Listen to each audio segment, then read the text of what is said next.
Hello, grandkids. It's Mema for Stories with Mema. And you know what?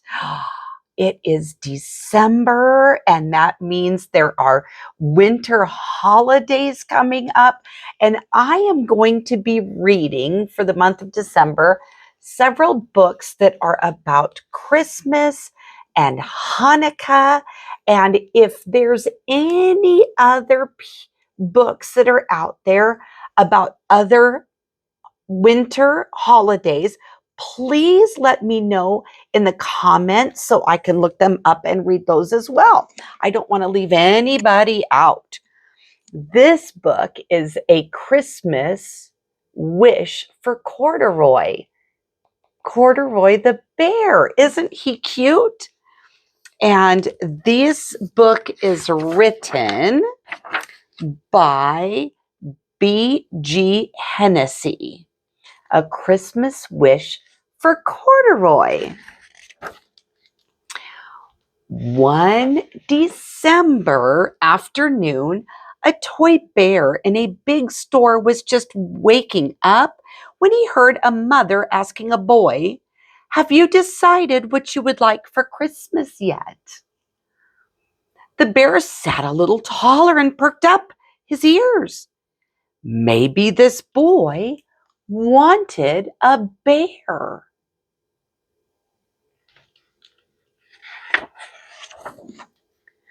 But the boy zipped right by him and pointed to a bright red, shiny fire engine. "I'm going to ask Santa for a fire truck with a big ladder and a bell," the boy said. The bear watched sadly as the boy walked away. Oh, sounds like the bear wants to be picked. In the store that afternoon, the book at story time was about Santa and the elves at the North Pole. All the children were excited to make Christmas lists and visit Santa. Maybe I should visit Santa, the bear thought. I could ask him if he knows a girl or boy who wants a bear. Tonight, I'll go see if I can find him.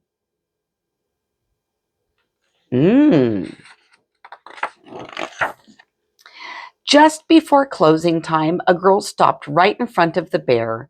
Maybe she wants a bear, he hoped. But the girl pointed to a doll in a pink dress. "Mommy, look! A pretty Piper doll.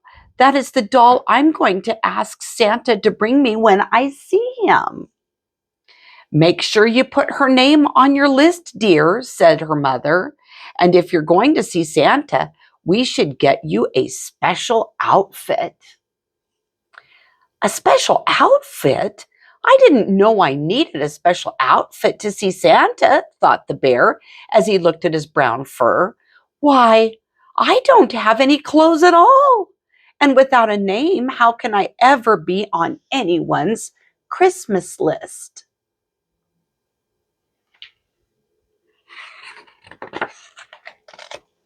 Late that evening, when all the shoppers had gone home, the bear climbed down from his shelf.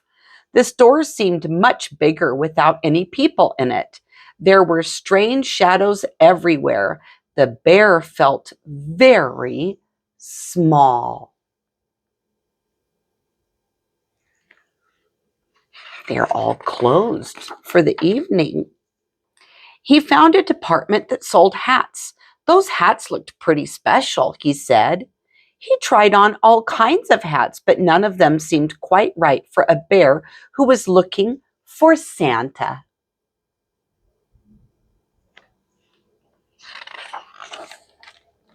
Next to the hat department was the shoe department. A pair of shiny new shoes would make me look special, thought the bear, but all the shoes were much too big. Then he spotted the children's clothes department. Surely he would find an outfit there, but the only clothes his size were the baby clothes. So the bear kept looking.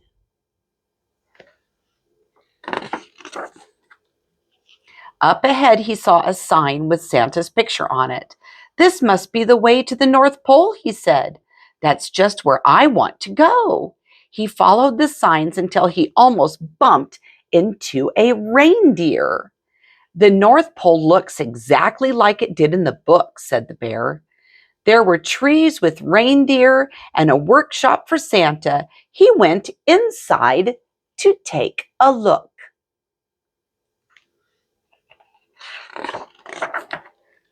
"This is a very little workshop," said the bear. He sat down in a chair. It was the perfect size.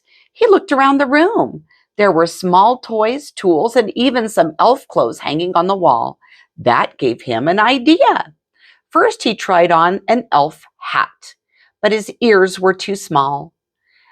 Then he tried on a pair of elf shoes, but his furry bear paws were too big.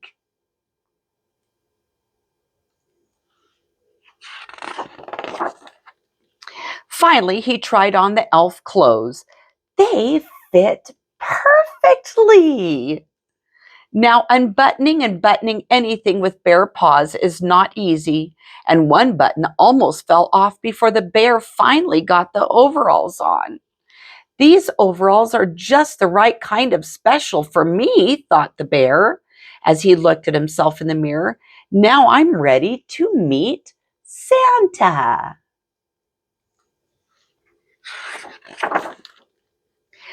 Then he noticed a big chair nearby. "That must be Santa's chair," said the bear.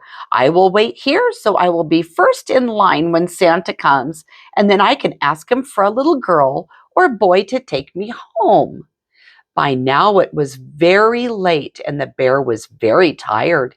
He climbed up onto the chair, and before too long, he was fast asleep.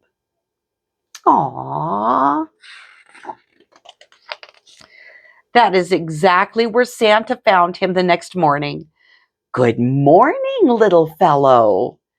"How did you get up on my chair?" asked Santa.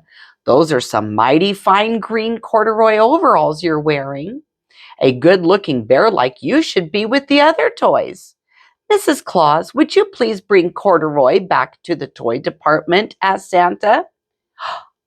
"Santa called me Corduroy," thought the bear.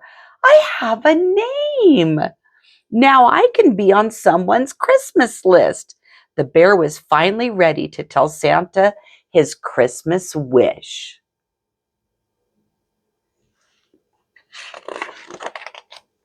But before Corduroy could say a word, he was on his way back to the toy department with Mrs. Claus.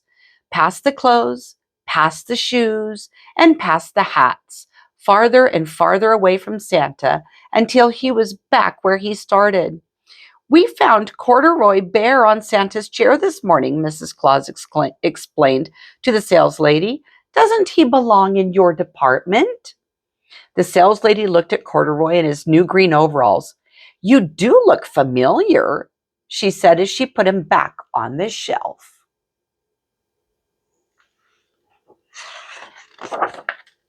That is just where Corduroy Bear was later that day when a mother and daughter walked into the toy department. The little girl stopped and looked straight into Corduroy's bright eyes. "Oh, Mommy," she said, "look, there's the very bear I've always wanted." Oh. Her smile made Corduroy feel more special than all the names and outfits combined. "This must be what Christmas feels like," thought Corduroy, and he smiled his best bear smile right back. Isn't that sweet? Well, if you want to tell Mema what is on your list, I would love to know. So you can put it in the comments or have your mommy and daddy put it in the comments. What is on your list for Santa? All right. I love you very much. I love you. A bushel and a peck, a bushel and a peck, and a hug around the neck. I'll read you later.